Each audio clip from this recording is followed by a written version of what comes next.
শুক্রবার সকালে রেশন দুর্নীতি তদন্তে গিয়ে রক্তাক্ত হতে হয়েছিল ইডির আধিকারিকদের। আক্রান্ত হয়েছিলেন কেন্দ্রীয় বাহিনীর জওয়ানরাও।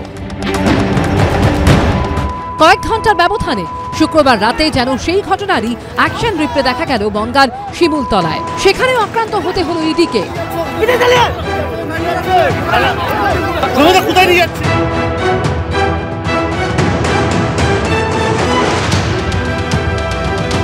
রেশন দুর্নীতির মামলায় সন্দেশখালীর মতোই শুক্রবার তৃণমূল নেতা ও বনগাঁ পুরসভার প্রাক্তন চেয়ারম্যান শঙ্কর আঢ্যর বাড়ি তার শ্বশুর বাড়ি।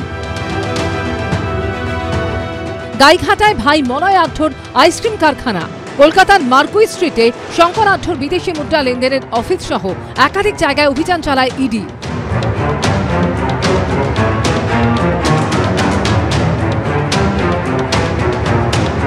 সতেরো ঘন্টা ম্যারাথন জিজ্ঞাসাবাদ ও তল্লাশির পর রাত 12:15 নাগাদ রেশন দুর্নীতি মামলায় ইডির হাতে গ্রেফতার হন তৃণমূল নেতা ও বনগাঁ পুরসভার প্রাক্তন চেয়ারম্যান শঙ্কর আঢ্য।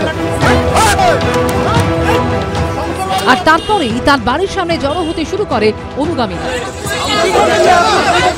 শঙ্কর আঢ্যকে গ্রেফতার করে গাড়িতে তোলার সময় মহিলাদের সামনে রেখে ইডির গাড়ি ঘিরে শুরু হয় বিক্ষোভ, শুরু হয় শাসানি। সন্দেশখালীর যে ঘটনা ঘটেছে তার যাতে পুনরাবৃত্তি না ঘটে সেই কারণে কিন্তু ইডি অফিসাররা অত্যন্ত তৎপর ছিলেন।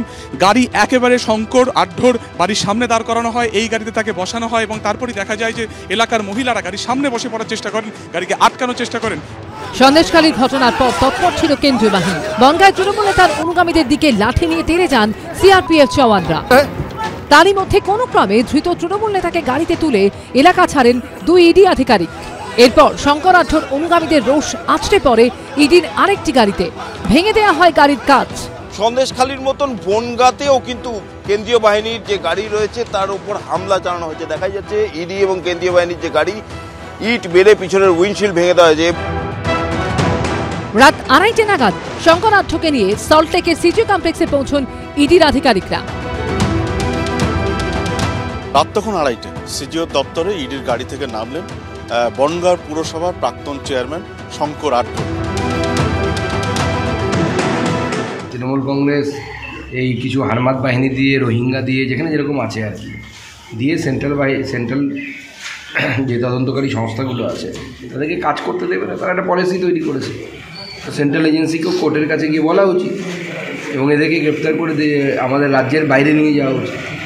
রাজ্যের মধ্যে থাকলে তো আবার এই ধরনের আক্রমণ হতে পারে। ইচ্ছাকৃতভাবে উত্তেজনা তৈরি করে দিয়ে শুভেন্দুদের বডি ল্যাঙ্গুয়েজ, ভাষা, আমাদের নেতা নেত্রীদের আক্রমণ, আমরা বলে দিচ্ছি সিবিআই যাবে, আমরা বলে দিচ্ছি ইডি যাবে, এই যে কথাগুলো, তাতে সিবিআই আর ইডির গুরুত্বগুলো নষ্ট হয়ে সাধারণ মানুষের কাছে হয়ে গেছে কি, সাধারণ মানুষের কাছে হয়ে গেছে এরা সব বিজেপির শাখা সংগঠন, বিজেপির লোক, বিজেপি পাঠাচ্ছে। সন্দেশখালী ও বনগাঁর ঘটনার পর শনিবার সকাল থেকে নিরাপত্তা বাড়ানো হয় সিজিও কমপ্লেক্সে। সুকান্ত মুখোপাধ্যায়, ব্রতদেব ভট্টাচার্য ও প্রবীর চক্রবর্তীর রিপোর্ট, এবিপি আনন্দ।